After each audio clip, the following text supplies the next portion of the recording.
是凯。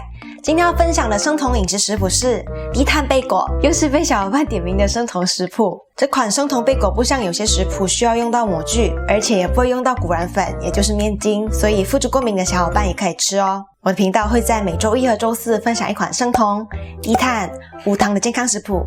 感兴趣的小伙伴记得订阅我的频道，并且开启小铃铛，才不会错过每次的分享哦。那话不多说，我们开始吧。首先我们准备湿料，我们来称100克的全蛋液，然后在比较大的碗里称100克的奶油奶酪，可以事先拿出来让它在室温下回温，然后用刮刀压匀，让它充分软化。接着就可以一点一点加入蛋液，搅拌。这个跟上次做提拉米苏芝士糊的概念是一样的，慢慢把蛋液加入，才不会容易结块。要搅拌均匀后再加入下一批蛋液哦。全部加入后会是像这样的状态。接着我们就可以准备干料，在另一个碗里倒入40克杏仁粉和20克洋车前子。这个食谱的粘稠剂用的比较多，才能有贝果那种偏扎实有嚼劲的口感。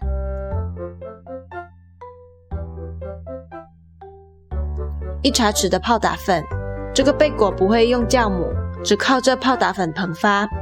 然后加入10克的赤藓糖醇和少许盐巴，接着搅拌均匀，确保所有粉类没有结块。然后把湿料全部倒进去，用刮刀搅拌均匀。一开始感觉会很稀，但洋车前子的吸水性很强，搅拌一段时间后，多余的水分会被吸收掉，到最后会是像这样成团。接着可以加入半茶匙的酵母，让它有人间贝果的酵母风味。因为这些酵母不是让贝果膨发的，所以最后加也没关系，只要确保充分混匀就可以了，像这样。然后我们称一下面团，凯已经知道盆子的重量，所以直接称就好了。然后平均分成4份，拿一个面团，隔着保鲜膜压平，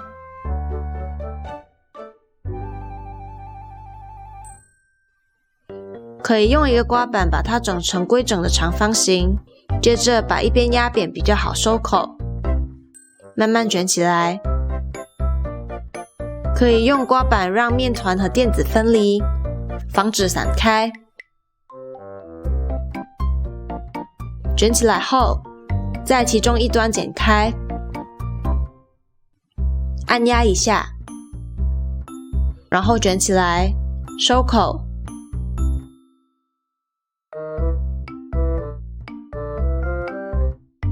大概整理一下。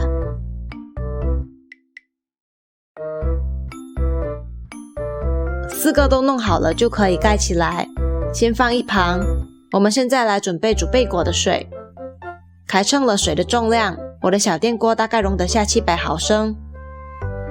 小苏打的分量是水的1%，小苏打是碱性，能帮助贝果上色哦。最好是在水开了才加入小苏打，如果你像我这样还没开就加入，小苏打预热会发泡，到时候你就可能会误会以为水已经开了。确保水开了就可以放入我们的生酮贝果。泡打粉预热产生气体，过一下贝果就会浮起来，煮差不多2分钟就可以小心翻面。再煮2分钟。煮贝果能把大部分酵母烫死，不然在烤箱会膨发过度，烤出来的贝果就不会有经典带有嚼劲的口感。生酮贝果都煮好了，我们就可以先放一旁晾凉。接着来准备沾在贝果上的调料，凯这次就大概加了一些熟白芝麻、熟黑芝麻、一些罂粟籽、一点盐巴，搅拌均匀，然后趁贝果表面还有水分，沾上满满的混合调料，